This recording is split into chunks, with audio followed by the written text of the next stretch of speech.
कहानी की शुरुआत होती है साल 1950 में, जब अमेरिका के एक सुनसान इलाके में एक मीटियोराइट आसमान से गिरकर एक खुफिया मिलिट्री बेस के पास टकरा गया। इस अजीब घटना के बाद वहाँ कुछ बहुत ही डरावने और बड़े साइज के मॉन्स्टर्स पैदा हो गए। उन मॉन्स्टर्स ने अचानक बेस पर हमला कर दिया। इस हमले के बाद सिर्फ 4 फौजी जिंदा बचे, लेकिन उनकी मुश्किलें यहीं खत्म नहीं हुई। जल्द ही 2 और फौजियों को मॉन्स्टर्स ने अपने तेज पंजों से पकड़कर मार दिया। अब सिर्फ 2 सोल्जर्स बचे थे। दोनों अपनी जान बचाने के लिए अंधेरे टनल की तरफ भागे, लेकिन थोड़ी ही देर में उनमें से एक और पकड़ा गया। अब बस एक अकेला फौजी रह गया। वो घबराता हुआ टनल के अंदर से बाहर निकलने का रास्ता ढूंढने लगा। अंधेरा इतना गहरा था कि कुछ भी देख पाना नामुमकिन सा था। तभी उसने पीछे मुड़कर देखा। उसके सामने एक बेहद डरावना क्रीचर खड़ा था, बिल्कुल एक बहुत बड़ी चींटी जैसा। फौजी ने अपनी बंदूक की सारी गोलियां उस पर चला दी, लेकिन उस चींटी के ऊपर जरा सा भी असर नहीं पड़ा। आखिर में वो भी उसी क्रीचर का शिकार बन गया। तब से आज तक उस जगह को किसी ने नहीं छेड़ा।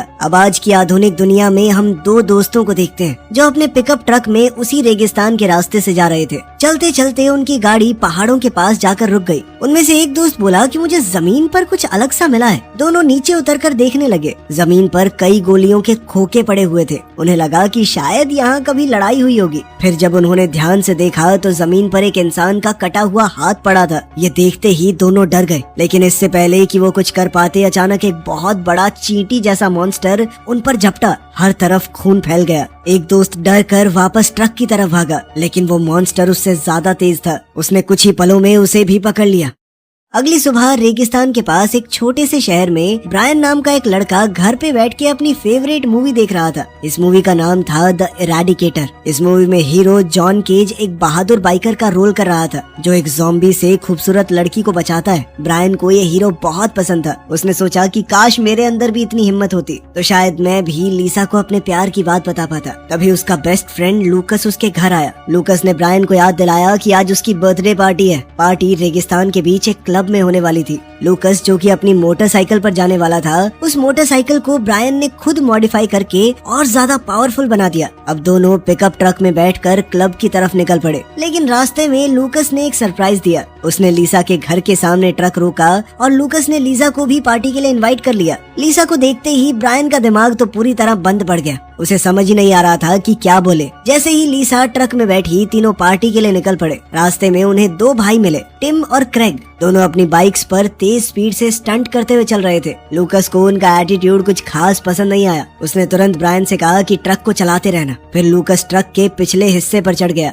चलते ट्रक से ही लूकस अपनी बाइक पर चढ़ा और तेज स्पीड में उन दोनों भाइयों से आगे निकल गया। वो रेत के टीलों पर ऐसे जंप कर रहे थे जैसे कोई रेस चल रही हो। आखिर में सभी लोग क्लब तक पहुंच गए। लूकस ने उन दोनों को पीछे छोड़ दिया था, लेकिन इस पर टिम और क्रेग कहने लगे कि तुमने चीटिंग की है, तुम्हारी बाइक मॉडिफाइड है। पर लूकस उनकी बातों से डरा नहीं। उसने तुरंत ही उन्हें दोबारा रेस के लिए चैलेंज कर दिया। तब ब्रायन ने अपने दोस्त को समझाया कि लड़ाई वड़ाई छोड़ भाई, पार्टी एंजॉय कर। पार्टी में लीजा अपनी फ्रेंड्स के साथ बात कर रही थी तो लूकस ने ब्रायन से कहा कि जाके करना बात उससे। ब्रायन ने थोड़ी हिम्मत जुटाई, लेकिन तभी क्रेग उससे पहले ही लीसा के पास पहुंच गया। ये देखकर बेचारे ब्रायन का दिल टूट गया। उसे बहुत बुरा लगा। वो पार्टी छोड़कर अकेला ही रेगिस्तान की तरफ चल दिया ताकि अपने मन को शांत कर सके। उधर पार्टी के अंदर लूकस सबका ध्यान अपनी तरफ खींच रहा था। वो सबको एक स्पेशल सरप्राइज देना चाहता था। अब लूकस ने अनाउंसमेंट की कि मैंने अपने बेस्ट फ्रेंड ब्रायन के फेवरेट हीरो जॉन केज को भी पार्टी में बुलाया है। ये उसने खास ब्रायन के लिए ही किया था, लेकिन जब उसने ब्रायन को ढूंढा तो वो वहाँ पर था ही नहीं। अब लूकस समझ गया कि ब्रायन कहीं बाहर चला गया है। ब्रायन रेगिस्तान में अकेला चल रहा था। चलते चलते उसकी नजर एक पिकअप ट्रक पर पड़ी, जो एक चट्टान की दूसरी तरफ खड़ा था। तभी अचानक लूकस पीछे से आया और उसे डरा दिया। लूकस ने ब्रायन को कहा कि वापस पार्टी में चल, लीसा अकेली है वहाँ पे। लेकिन ब्रायन ने मना कर दिया। उसने कहा कि मैं लीसा के लायक ही नहीं हूँ, बात तो कर नहीं पाता उससे, शायद उसे भूल जाना ही सही होगा। लूकस ने उसे समझाया कि बहाने बनाना बंद कर भाई। तभी उसकी नजर पहाड़ी के नीचे एक गुफा के दरवाजे पर पड़ी। अंदर क्या है ये देखने के लिए लूकस ने तुरंत वहाँ जाने का फैसला कर लिया। ब्रायन ने मना किया और बोला कि आइडिया ठीक नहीं है, लेकिन लूकस रुका नहीं। दोनों गुफा के अंदर गए और दूसरी तरफ पहुंचकर उन्हें एक पुराना मिलिट्री बेस मिला, जो काफी समय से बंद लग रहा था। उधर लीसा भी पार्टी से बाहर निकलकर दोनों को ढूंढने लगी। तब क्रेग उसके पास आया और उसे जबरदस्ती अपने साथ चलने के लिए कहने लगा। अब लीसा का सब्र टूट चुका था। उसने सीधा क्रेग के गोटों पे लात मारी, जिससे क्रेग तुरंत पीछे हट गया। इसके बाद लीसा भी अनजाने में ब्रायन और लूकस को ढूंढने मिलिट्री बेस की तरफ बढ़ गई। इसी बीच ब्रायन और लूकस बेस के अंदर घूम रहे थे। उन्हें एक अंधेरा कमरा मिला जहाँ हर तरफ मकड़ी के जाले और चिपचिपा सा हरा सा कुछ लगा हुआ था। कुछ सेकंडों बाद दीवार के अंदर से किसी के चिल्लाने की आवाज सुनाई दी, जिसके बाद ब्रायन तुरंत बोला कि यहाँ से निकलना चाहिए। लूकस भी उसकी बात मान गया। दोनों एग्जिट की तरफ बढ़े, लेकिन एग्जिट के सामने एक बहुत बड़ी चींटी खड़ी थी। दोनों डर गए। उन्होंने बिना आवाज किए दरवाजे के पीछे छुपने का फैसला किया। लूकस समझ नहीं पा रहा था कि इतनी बड़ी चींटी कैसे हो सकती है। उसने तुरंत लीसा को फोन किया और मिलिट्री बेस के अंदर जो कुछ देखा वो बताया। लीसा को लगा कि वो मजाक कर रहे हैं। उसने बोला कि जल्दी से पार्टी में अंदर आओ। फोन कटने के बाद ब्रायन और लूकस ने सोचा कि मॉन्स्टर से बचने के लिए कुछ हथियार ढूंढने पड़ेंगे, लेकिन उन्हें सिर्फ रसोई का सामान मिला। मजबूरी में उन्होंने बर्तन और कड़छियाँ उठाई। जैसे ही वो हॉलवे क्रॉस कर रहे थे, लूकस से गलती से एक बर्तन वाला रैक जमीन पर गिर गया। आवाज सुनते ही वो बड़ी चींटी उनकी तरफ दौड़ी। दोनों ने तुरंत बचकर कैफेटेरिया की तरफ भागना शुरू कर दिया। वो मॉन्स्टर चींटी सीधा लूकस की तरफ बढ़ रही थी। तब ब्रायन ने अचानक कुर्सी और ट्रे आपस में बजाकर आवाज कर दी ताकि मॉन्स्टर का ध्यान उसकी तरफ आ जाए। अगले ही सेकंड मॉन्स्टर ने ब्रायन के पैर पकड़ लिए और उसे घसीटकर दूसरे कमरे की तरफ ले गया। लूकस ने अपने दोस्त को बचाने की कोशिश की, लेकिन वो अकेला क्या ही कर पाता। मॉन्स्टर ने उसे भी पकड़ लिया। अब दोनों उसके शिकार बनने वाले थे। तभी अचानक लीसा पीछे से वहाँ पहुँच गई। उसके हाथ में कुल्हाड़ी थी। उसने बिना डरे मॉन्स्टर पर बार बार हमला किया और आखिरकार उस बड़ी चींटी को मार दिया। लीसा ने बताया कि जब तुम लोग वापस नहीं आए तो मुझे लगा कि कहीं फोन पे सच तो नहीं बोल रहे थे। मैं तो बस चेक करने आई थी। लेकिन लूकस और ब्रायन दोनों उसे देखकर बहुत खुश थे। उसने उन दोनों की जान बचाई थी। लेकिन तभी लीसा की नजर कैफेटेरिया में लगे एक बोर्ड पर पड़ी। उस पर लिखा था कि चोटिल चींटियों के शरीर से खास तरह की महक आती है, जिससे दूसरी चींटियां जल्द ही वहां पर आ जाएंगी।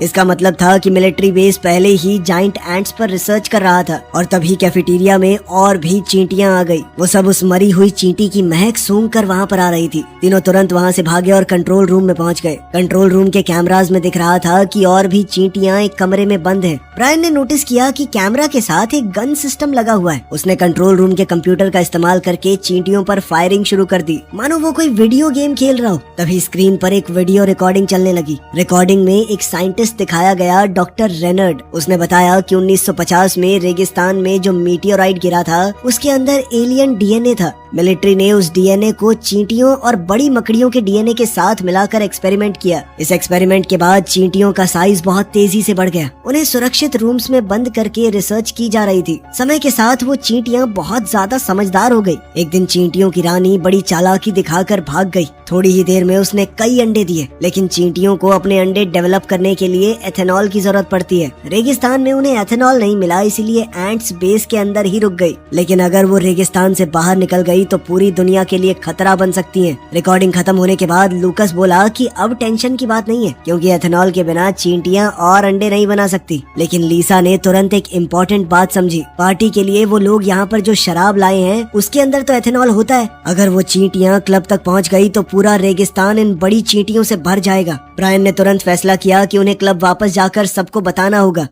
उधर क्लब में पार्टी अब भी चल रही थी। एक लड़का स्प्रे बॉटल से ड्रिंक्स उड़ा रहा था। तभी एक और लड़का थोड़ी और शराब लेने गया। वहाँ उसने देखा कि एक बड़ी सी चींटी पूरा का पूरा बैरल ही पी रही है। वो डर के मारे चिल्लाया और भागने लगा, लेकिन चींटी ने वो बैरल उसके सर पर फेंका और वो बेहोश हो गया। इसके बाद मॉन्स्टर सीधा पार्टी के अंदर घुस गया। उसने एक लड़की पर चिपचिपा पदार्थ फेंका, जिससे उस लड़की का चेहरा पिघलने लगा। सब लोग डर के मारे चिल्लाने लगे। चींटी ने भी आवाज करके अपने और साथियों को बुला लिया। अब चींटियां शराब छीनने लगी ताकि वो अपनी पॉपुलेशन बढ़ा सके। साथ ही वो लोगों के ऊपर हमला करने लगी। कुछ ही सेकंडों में पूरा क्लब चींटियों से भर गया। लोग अपनी जान बचाकर भागने लगे, लेकिन चींटियों ने बहुत सारे लोगों को पकड़ लिया। शुरुआत में जो दो भाई देखे थे वो भी अपनी मोटरसाइकिल्स लेकर भागने लगे, लेकिन ये चींटियां उनसे बहुत तेज थी और उन्होंने क्रैग को पकड़ लिया। हमले के कुछ ही मिनटों बाद ब्रायन, लूकस और लीसा वापस क्लब में पहुंच गए। जब तीनों वहां पहुंचे तो जगह पूरी तरह सुनसान मिली। चारों तरफ सिर्फ खून के निशान पड़े थे। तब उन्हें समझ आया कि बात उनकी सोच से काफी खतरनाक हो चुकी है, इसीलिए तीनों ने फैसला किया कि शहर लौटकर पुलिस को मदद के लिए बुलाएंगे। लेकिन जैसे ही वो वहाँ से निकलने लगे, अचानक एक बहुत बड़ी चींटी ट्रक पर कूद पड़ी और उनके ऊपर हमला करने लगी। तीनों तुरंत गाड़ी से बाहर निकले और पास पड़ी 2 मोटरसाइकिल्स उठा ली। लूकस आगे चलता रहा जबकि ब्रायन और लीसा उसके पीछे निकल पड़े। चींटियां लगातार उनका पीछा कर रही थी, इसलिए दोनों ने फैसला किया कि बाइक्स को अलग अलग रास्तों पर ले जाएंगे। ब्रायन तेज रफ्तार से पहाड़ी के सबसे ऊपर वाले हिस्से तक पहुंच गया। वहां उसने आगे एक बहुत बड़ी खाई देखी। बिना सोचे समझे उसने मोटरसाइकिल तेज की और दूसरी तरफ कूदने की कोशिश की, लेकिन लीसा ने तुरंत ब्रेक लगा दिए क्योंकि उसे पता था कि वो उस तरफ नहीं पहुंच पाते। उसने गुस्से में पूछा कि इतना खतरनाक स्टंट करने की क्या जरूरत थी तुम्हें? ब्रायन ने जवाब दिया कि मैं लूकस की तरह बनने की कोशिश कर रहा था। वो हमेशा सोचता था कि लीसा लूकस को पसंद करती है। इस पर लीसा ने कहा कि तू पागल है क्या? भाई जैसा है वो मेरे। मैं हमेशा तुम्हें ही पसंद करती थी। वेट करती रहती हूँ कि कभी सामने से बोलोगे अपने मन की बात। तुम्हारे चक्कर में तो इस पार्टी में आई हूँ, वरना मुझे कोई शौक नहीं है इस सब का। ये सुनकर ब्रायन हैरान रह गया, लेकिन उसके कुछ बोलने से पहले ही एक बहुत बड़ी चींटी अचानक सामने आई और लीसा को पकड़कर रेगिस्तान की तरफ घसीट कर ले गई। ब्रायन उसे बचाने की कोशिश करता रहा, पर चींटी उसे लेकर गायब हो गई। ये देखकर ब्रायन बिल्कुल टूट गया। थोड़ी देर बाद लूकस वहाँ पहुँच गया। ब्रायन ने उसे सब कुछ बताया और लीसा को बचाने में मदद मांगी। दोनों तुरंत उस रास्ते पर चल पड़े जहाँ ब्रायन ने आखिरी बार चींटी को देखा था। थोड़ा आगे चलकर उन्हें गुफा मिली। गुफा के अंदर घुसते ही उन्होंने देखा कि ये जगह उस चिपचिपी हरी चीज से भरी पड़ी है और हर तरफ अंडे हरी रोशनी छोड़ रहे थे। अब जब चींटियों को एथेनॉल मिल गया था तो अंडे फूटने वाले हैं और जल्द ही और ज्यादा बड़ी चींटियां पैदा हो जाएंगी। इस बीच ब्रायन ने देखा कि पार्टी के कई लोग जिंदा हैं, लेकिन एक अजीब से चिपचिपे जाल में फंसे हुए हैं। उनमें लीसा भी थी। ब्रायन ने उसे छुड़ाने की कोशिश की, लेकिन तभी एक बहुत बड़ी चींटी उन पर हमला करने आगे बढ़ी। अचानक बंदूक की जोर से आवाज हुई और चींटियां गिर पड़ी। ये गोलियां डॉक्टर रेनर्ड ने चलाई थी जो वहाँ पहुँच गया है। रास्ता साफ होते ही ब्रायन फिर से लीसा को बचाने लगा, लेकिन वो चिपचिपा सा जाल बहुत ज्यादा मजबूत है और पूरी तरह दीवार से चिपका हुआ है। अब डॉक्टर ने कहा कि वक्त बहुत कम है और जल्दी से बाहर निकलना होगा उन्हें। मजबूरी में ब्रायन डॉक्टर के साथ बाहर निकल गया, लेकिन उसने लीसा से वादा किया कि वो वापस आएगा। गुफा से बाहर आने के बाद डॉक्टर ने बताया कि हमें किसी भी हाल में ब्रैडली बेस तक पहुंचना होगा। वहाँ एक हथियार रखा है जो चींटियों के सख्त शरीर को छेद सकता है, लेकिन बेस के आसपास प्रोटेक्शन के लिए ऑटोमेटिक बंदूकें लगी हुई हैं जो किसी भी अजनबी पर गोली चला देती हैं। रास्ते में लूकस ने डॉक्टर से पूछा कि उन्होंने चींटियों पर ऐसे एक्सपेरिमेंट किए ही क्यों। डॉक्टर ने बताया कि जब आसमान से वो मीटियोराइट गिरा था तब हमें लगा कि चींटियों को हम लड़ाई के लिए इस्तेमाल कर सकते हैं। उन्हें पाल कर आर्मी के काम में लाया जा सकता है क्योंकि वो मजबूत और एकजुट रहती हैं। लूकस को ये बात बहुत गलत लगी। उसने डॉक्टर पर आरोप लगाया कि तुम्हारी वजह से आज ये डरावने हालात बने। अभी अचानक एक बहुत बड़ी चींटी ने डॉक्टर पर हमला कर दिया और उसे मार डाला। ये चींटियों की रानी ने किया था जो बहुत बड़ी और सबसे खतरनाक थी। ब्रायन और लूकस उसका सामना नहीं कर पाए और तुरंत ब्रैडली बेस की तरफ भागने लगे। कुछ देर बाद वो बेस तक पहुंच गए। जैसा कि डॉक्टर ने बताया था वहाँ पर ऑटोमेटिक गन्स लगी हुई थी, पर फिर भी दोनों किसी तरह छुपते छुपाते कोने से अंदर घुस गए। अंदर जाकर उन्होंने देखा कि जगह खाली है। वो हथियार ढूंढने लगे पर कमरे तो बिल्कुल खाली थे।